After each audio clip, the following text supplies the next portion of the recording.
आप सबको जय मसीह की। आज तारीख है 31/5/2026 और हम लोग सुबह का वचन पढ़ेंगे।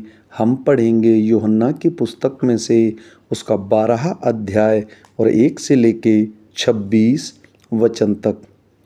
यीशु फसह से 6 दिन पहले बैतनिय्याह में आया, जहाँ लाजर था जिसे यीशु ने मरे हुए में से जिलाया था। वहाँ उन्होंने उसके लिए भोजन तैयार किया और मार्था सेवा कर रही थी और लाजर उसमें से एक था जो उसके साथ भोजन के लिए बैठे थे। तब मरियम ने जटामासी का आधा सेर बहुमूल्य इत्र लेकर यीशु के पाँव पर डाला और अपने बालों से उसके पाँव पोंछे, और इत्र की सुगंध से घर सुगंधित हो गया। परंतु उसके चेलों में से यहूदा इस्करियोती नामक एक चेला जो उसे पकड़वाने पर था, कहने लगा, यह इत्र 300 दिनार में बेचकर कंगालों को क्यों न दिया गया।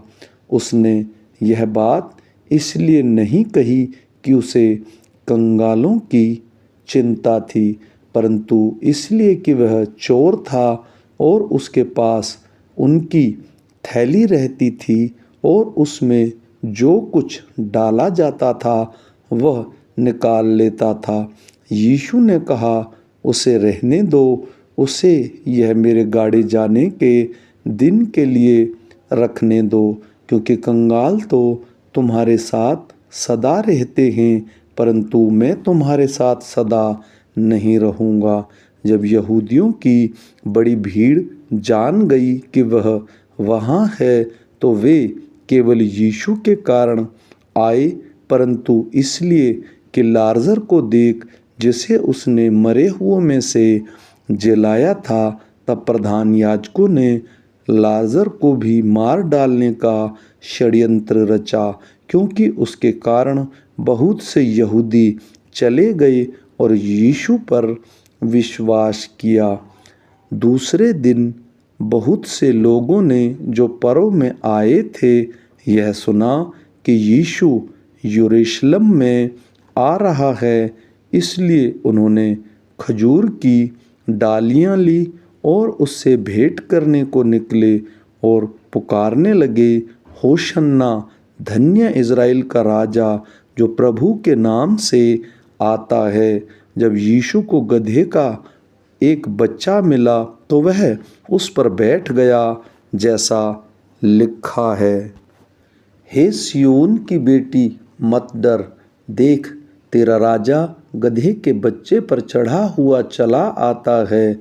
उसके चेलों ने ये बातें पहले ना समझे थे, परंतु जब यीशु की महिमा प्रकट हुई तो उनको स्मरण आया कि ये बातें उसके विषय में लिखी हुई थी, और लोगों ने उससे इस प्रकार का व्यवहार किया था। जब भीड़ के उन लोगों ने गवाही दी जो उस समय उसके साथ थे, जब उसने लाजर को कब्र में से बुलवाकर मरे हुए में से जिलाया था, इसी कारण लोग उससे भेंट करने को आए थे, क्योंकि उन्होंने सुना था कि उसने यह आश्चर्य कर्म दिखाया है।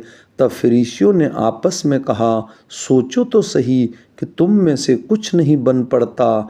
देखो, संसार उसके पीछे हो चला है। जो लोग उस पर्व में आराधना करने आए थे उनमें से कुछ यूनानी थे। उन्होंने गलील के बैतसैदा के रहने वाले फिलिप्पुस के पास आकर उससे विनती की, श्रीमान, हम यीशु से भेंट करना चाहते हैं। फिलिप्पुस ने आकर अंद्रियास से कहा। तब अंद्रियास और फिलिप्पुस ने जाकर यीशु से कहा। इस पर यीशु ने उनसे कहा, वह समय आ गया है कि मनुष्य के पुत्र की महिमा हो। मैं तुमसे सच सच कहता हूँ कि जब तक गेहूं का दाना भूमि में पड़कर मर नहीं जाता वह अकेला रहता है, परंतु जब मर जाता है तो बहुत फल लाता है। जो अपने प्राण को प्रिय जानता है वह उसे खो देता है, और जो इस जगत में अपने प्राण को अप्रिय जानता है वह अनंत जीवन के लिए उसकी रक्षा करेगा। यदि कोई मेरी सेवा करे तो मेरे पीछे हो ले, और जहाँ मैं हूँ वहाँ मेरा सेवक भी होगा। यदि कोई मेरी सेवा करे तो पिता उसका आदर करेगा। आमीन।